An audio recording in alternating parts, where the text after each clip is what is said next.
Welcome to Timeball Games. I'm ELD, here to ask you for help in growing the channel.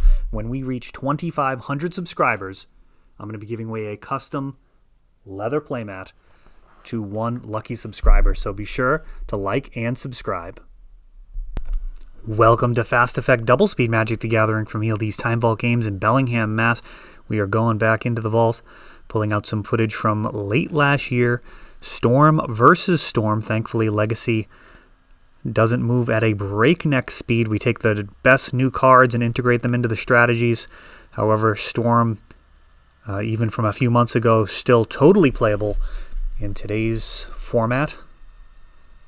Dean with Brainstorm. Lucas also with the Brainstorm. A card that is always a skill tester. We see Lucas actually has access to a shuffle effect right away. Dean is going to end up drawing one of those cards. One of the things about Brainstorm in a deck like Storm is, you might just win the game by casting it and drawing into the nuts, or you may end up losing the game much later on because you've brainstormed too early. Those are the type of decisions that face a Storm player at every single turn. One of the most skill-intensive decks in the format. If Magic was played by robots, I suspect Storm would do significantly better than it does. However, here it looks like Dean may be taking a line that's pretty straightforward. No computer brain needed for this line. It's going to be a bunch of rituals, Lion's Eye Diamond into Past in Flames. This is just going to be a shotgun win as long as he's got the right amount of mana.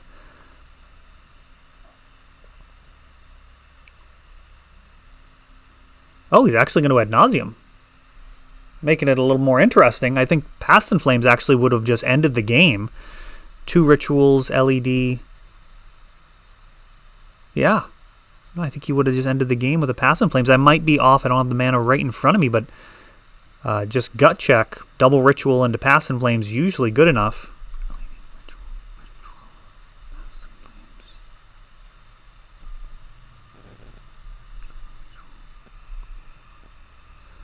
Maybe he would have been 1 storm shy. Let me know in the comments. And Lucas gonna scoop it up there from such a high life total. Not much can be done. Ad nauseum typically going to be lethal. Anything more than like 10 life. And when you're going from 20, I mean, that is an awful lot has to go wrong for it not to be lethal. Lucas going to have the play on this next game. Veil of Summer, the card to look out for in this matchup. Veil gives, of course, protection against counter spells, but more notable in a matchup like this is it protects you from discard and makes it so you can't be targeted by that lethal tendrils. Even in Empty the Warrens, it's going to be much less exciting knowing that you can't strip their hand as well as get that empty out. They could potentially have an answer or just kill you on their turn. So we'll see how this goes post-sideboard. We'll skip ahead on the shuffling. All right, jumping in here, Lucas with a Polluted Delta and passing the turn. So no notorious first turn kill here for Lucas. Underground Sea for Dean.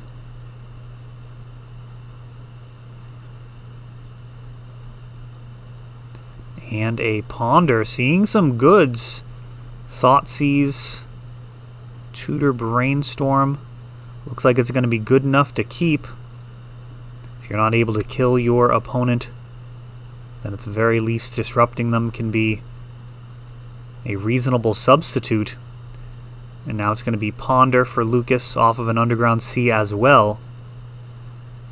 Carpet of Flowers, a very powerful card versus the control strategies, may actually be worth bringing in the mirror if you know that your opponent is going to be playing a long game.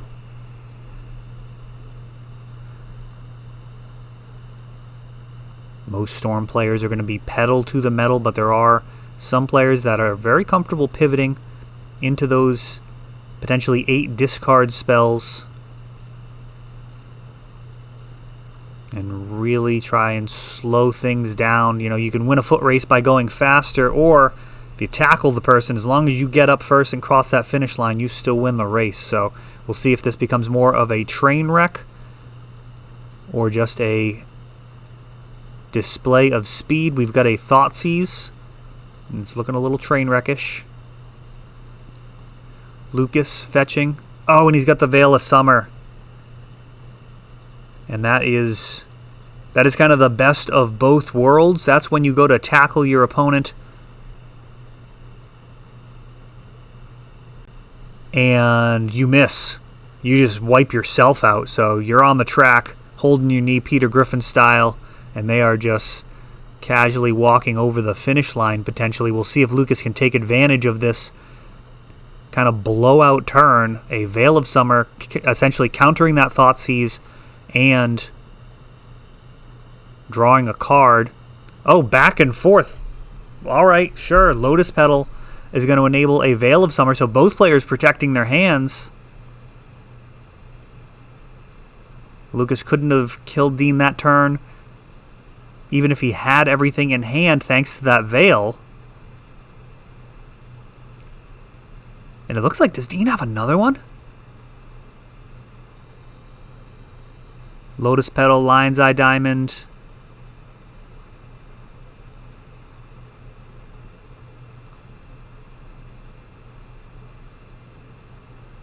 Cabal Ritual, cracking LED to get to the threshold. Another Cabal Ritual.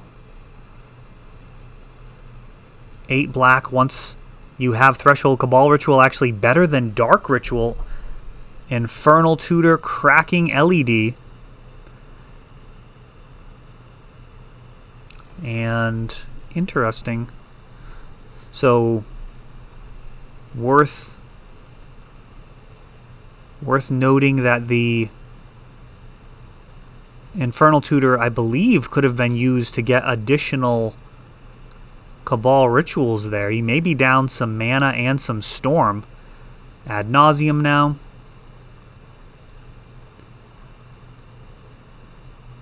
And this Ad Nauseam line, in this instance, likely to be much better in case he actually gets stopped by a Veil of Summer.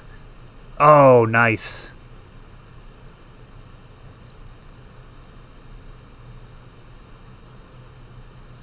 So this Lotus Petal, if Lucas has Veil, he may need to fire it off now or in response to the Lotus Petal. Once Flusterstorm comes online, Duress.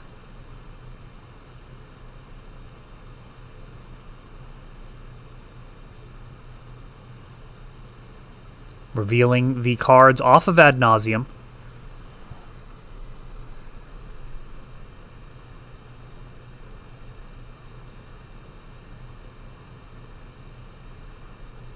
Trying to think this through. He's got the Veil. He's got just the one play to make. Oh, Expert... not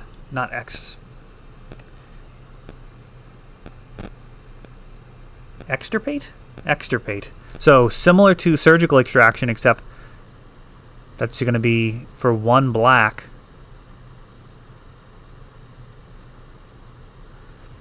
And showing a hand that actually had the Veil of Summer. So he made his choice. Veil is going to get taken off of this Duress.